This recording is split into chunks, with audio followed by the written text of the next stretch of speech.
What's up, guys? Welcome back to the channel. So I got my Legion Go S SteamOS model here. This is the Z2 Go model, so the less expensive, lower end model, and it's the first officially licensed SteamOS device from Valve working with Lenovo. Now, off the bat, I've been very surprised at how much better this older architecture Z2 Go chip works on SteamOS versus the Windows version we checked out back in February. Now, I was also supposed to have the Z1 Extreme version, but as you can see here, I can add to cart and order the Z2 Go version from Best Buy, and I've had mine for almost 2 days here. They shipped it out right away, and I got it on time for launch. But as far as the Z1 Extreme version that was supposed to be coming out, it still says notify me, and I haven't had mine shipped. I've talked to a few other people who also have not gotten theirs shipped either. And I got a notice from Best Buy saying if it's not available by June 8th, they're going to cancel my pre-order. So not sure what's going on with that model. So for now, I'll just focus on the Z2 Go. We'll do a quick look here, just a quick unboxing so you can see what kind of comes with this thing, but simple from Lenovo, nothing special here, very minimalistic when it comes to the boxing here. So we'll take everything out and take a quick look. They also give you that cardboard stand that they gave you before with the Windows Legion Go S we went over, so I'll go ahead and throw that back in the box. We got our charging adapter here. And I'll toss that back in the box. I have plenty of those here. And then we'll get into the Legion Go S here. So same black foam they used when it came to the Windows Go S model here. Very minimalistic. Open this up and we'll just be in a bag here. Now, it may be just me, but it really annoys me that we don't get a screen protector on these devices. We didn't get it on the Windows models and we're not getting it on these SteamOS models. So I always got to kind of start cleaning them off right away. And I don't know. I just prefer to have a screen protector on there that I'm peeling off when I get the new device. I did have to plug it in to get it to turn on the first time. It had plenty of battery. It was well over half charged, but just keep that in mind. And then it's just normal SteamOS setup from there. Now, as far as the specs, again, this is the first licensed SteamOS model from Valve with Lenovo. It's the AMD Ryzen Z2 Go processor. It's definitely an aged processor and architecture, but it seems to be working well here on SteamOS versus what we had on Windows. And we have 16 gigabytes of RAM here, a 512 gigabyte SSD, that 8-inch 120 hertz VRR 1200p display, and a 55.5 watt hour battery. And the way the Z2 Go eats up power, up to 33 watts of TDP in handheld, you can go through that pretty quickly here.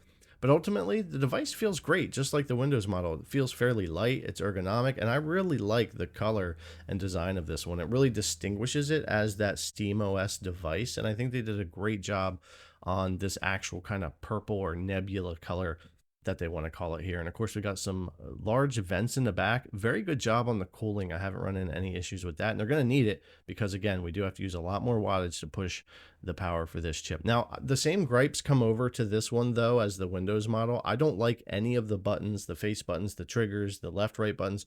None of them. I really just don't like how any of them feel, especially left and right buttons are just very clicky and odd. The joysticks are Hall effect, but there's no grip on them. They're very slippery, just like the Windows model. And the D-pad's fine, but I don't know. Everything just kind of feels toy-like when it comes to all the buttons and triggers and everything on this. It does have that tiny little trackpad that wasn't working yet for me in here for whatever reason in SteamOS, but I didn't like that on Windows anyway. It's way too small for me to get much use out of. I love the ergonomics, the weight, the color, the design. I just don't really like the feel of any of the buttons on the device, and that just kind of carries over. That's going to be a personal thing for everybody, though. As far as SteamOS, it's what you're used to seeing over on the Steam Deck, or if you've run SteamOS on another device, all pretty much the same settings, full-fledged, ready to go here. If we hit our quick access menu, we'll get to the other side. And all the same stuff here too, but we can get into the performance mode where we've got a little bit different options, stuff that doesn't even show up yet on like the Legion Go where we can officially put SteamOS, and definitely not on the Steam Deck. If we go in here, we've got different power modes, low power, balanced, and performance, which is going to adjust the TDP for that Z2 Go. We're 120 hertz. We can enable VRR because we do have a VRR display here. And we do have a TDP limit slider when we have custom turned on. So anywhere from, I think, 5 to 33 watts. And again, this processor does take a lot more power because it is an older architecture to get the performance out of it. We can also adjust manual GPU clocks, which will be great in the future as well. So pretty decent there as far as having the features we need to adjust this chipset to run well in SteamOS and to run the kind of games you want to. When it comes to the comparison as far as size, just real quick, and again, we're going to get into all this a lot more when I do the full review, but it's similar size to the Steam Deck as far as the width anyways. The screen's obviously bigger on the Go S, and it's definitely a thicker device by a good bit. But it kind of has to be because, again, we're going to create more heat. We're going to throw a lot more wattage at this chip to get the same kind of performance as you'll get at 15 for that Steam Deck. And because it is designed that way, it's thermally okay for that Z1 Extreme model as well there. So works both ways. Now, getting into some of the gaming, again, we're going to do a lot more of this when we get into the review, but I wanted to look at those different performance profiles. When I'm on custom, it'll definitely go over 33 watts sitting still here. When I go to low power, we'll be at around 19 FPS. I'm surprised we didn't crash, but we're more around 8 to 10 watts on the TDP. Again, that's not total power draw. That's the TDP for the APU. And then balanced is going to take us up to closer to that 13 to 15 watt TDP range, it would seem, when we're sitting here trying to max everything out. And if we push over to performance, we're going to go up to more of that 28 to 33 watts, which doesn't get you a lot more performance in this game over balanced. I think for a lot of people, a balanced or performance set here, it's probably going to work pretty good for a lot of games. But again, when I get more into like the full review and I check out more games and we compare this to other devices and that type of thing, we can see more about that. When we go back to custom, you'll see it will allow itself to then go even higher than what we were on performance, and it'll boost up to even 40 watts at times in handheld here. But getting into like gameplay, I was thoroughly surprised at how much better the device just felt overall compared to the Windows version of the same hardware. Even with double the RAM, the Z2 Go on the white Windows version was pretty much horrible in almost every game I tried it in. That 4-core, 8-thread, older APU we're dealing with here, combined with Windows, is a pretty poor experience that I wasn't able to recommend and still wouldn't for this device.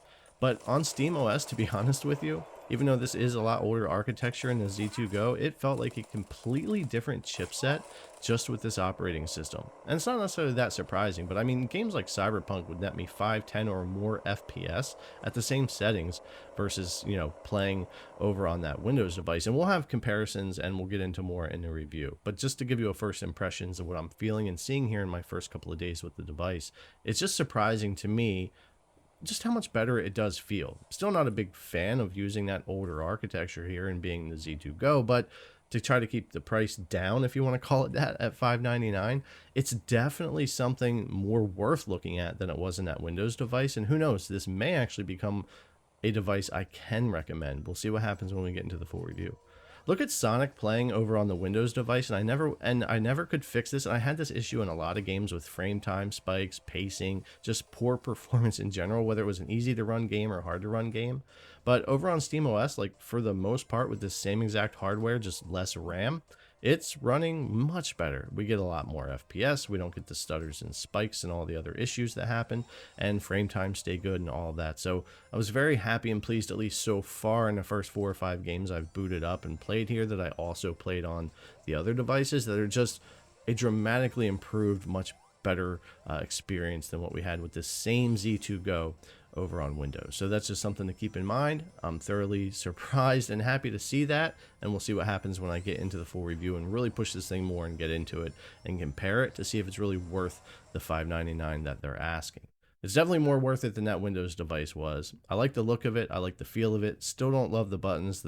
The trackpad's still very small. But as far as just that trashing of the APU I was doing on the Windows device, I'm not doing that here on the same APU, because this has obviously been tweaked by Valve, this SteamOS version, to run very well with this chip. And there's definitely some of that Valve magic here, in my opinion, kind of like we feel on the Steam Deck when it comes to running this on here. So I'm looking forward to getting much more into this and trying it out with more games, comparing it to more devices, and getting a more little better full-fledged review together for you guys on this thing. And hopefully eventually my Z1 Extreme device will show up as well, but we'll see what happens with that. At least with official SteamOS on the other devices, I can do some comparing with Z1 Extremes later on either way. All right guys, as always, thanks a lot for coming to check out the video. I really appreciate it, and I'll see you in the next one.